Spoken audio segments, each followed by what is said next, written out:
I started thinking about my most wanted almost as I was filming, basically in post in the last movie. When I was in the edit of the last movie, I started thinking, if we were to do one more of these, what would we possibly do? And it kind of came to me, and Nick as well, because Nick and I are friends and we're talking about the next one possibly. And the idea, it was the challenge we faced, like what would they do next? And we thought that's a good start for a movie right there. And so we thought, well, let's start the movie seconds after the last one and have Muppets go, well, what are we going to do now? And then sing a song about it. We're doing a sequel, address the idea, the elephant in the room straight away, because obviously sequels are hard and people have expectations with sequels. And so you want to go, yeah, we know it's a sequel. Calm down, everyone. Enjoy yourselves. Sit down. And that I think is a good way of kind of disarming that idea that people are worried about it. Just go enjoy yourself. Right. Muppets Most Wanted is I like to describe it as an action comedy musical. It's a very unusual genre of movie. It hasn't happened before. I guess actually maybe no. Let's think about this. West Side Story is an action comedy musical, and maybe Annie is too, and then back in the '80s. But no, it's a movie which is about the Muppets going on a world tour. Having had the great success they had in the last movie, they're back together again, and it's like, let's go and show the world what we can do. And they are offered management by a very interesting gentleman called Dominic Badguy, who seems to be, very Badgie. Sorry, not Bad Guy. Badgie. He's spelled Bad Guy, but it's actually pronounced Badgie. He's French. So he takes them on this world tour, and as they go along, things start disappearing, and so crimes happen around them, and so therefore people get very suspicious of the Muppets. And is it them putting these crimes off, or is it something's happened? And maybe Kermit isn't quite behaving as you would imagine him to normally behave. He's very different. He has a very strong Russian accent for a start. He has a quite unusual way of behaving. So the question is Kermit himself, or has he been replaced by a dastardly, evil Kermit? Look at an exact doppelganger, a lookalike Kermit, and the answer is he has. He's a Russian frog called Konstantin, and the story carries on from there. Well, Ricky I've known for a long. Ricky Gervais plays Dominic Badgie, and I've known Ricky for a long time, and he and I are friends. And I knew that if I was going to do a movie whereby I needed a comedy bad guy, he'd be the person I'd go to because he's just so great at this. And he'd actually been in the last movie. He was in a scene we actually said he had to cut.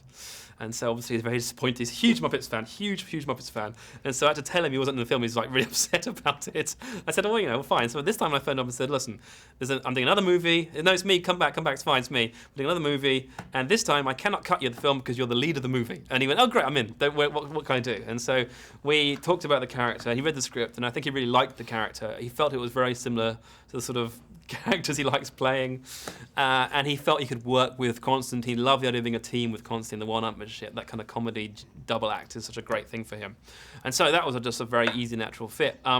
With Nadia, I wanted someone who could bring a lot of heart to the character because she's a kind of tough nut on the outside but very soft-centered, and obviously someone who's funny. And Tina Fey fills all those roles very well, and I'm a huge fan of her work. I hadn't worked with her before, but I was just so amazed and impressed by her work rate and her improvisation skills and her way of creating moments out of things that I'd wrote with Nick years ago, and just suddenly offering options up, which is just hilarious. And so many brilliant moments in the movie are just from her, and that's really a great testament to her work.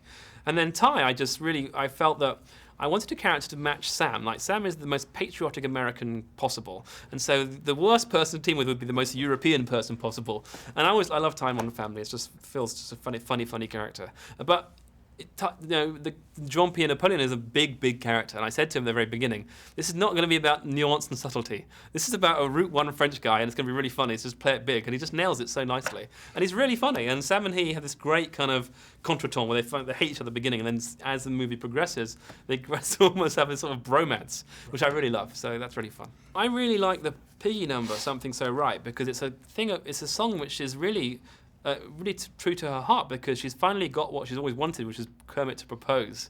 And yet there's something a little bit wrong about this situation. Why aren't I feeling the way I should feel in this situation, which I think is a very recognisable thing for many people in many different situations. And so I love the idea of the grandeur of that, but then also the idea of having someone else help her sing the song, like her guardian angel. And then the idea that who could that be? Who would be the perfect person to be the kind of advisor, the sort of heartbreak advisor, who has got a great voice? And obviously Celine Dion came to mind. And incredibly, she said, yes, you do it. And so that was just a triumph, and I loved that. And it's one of my favorite moments in the movie when she comes into the side of the screen in her great flowing white dress.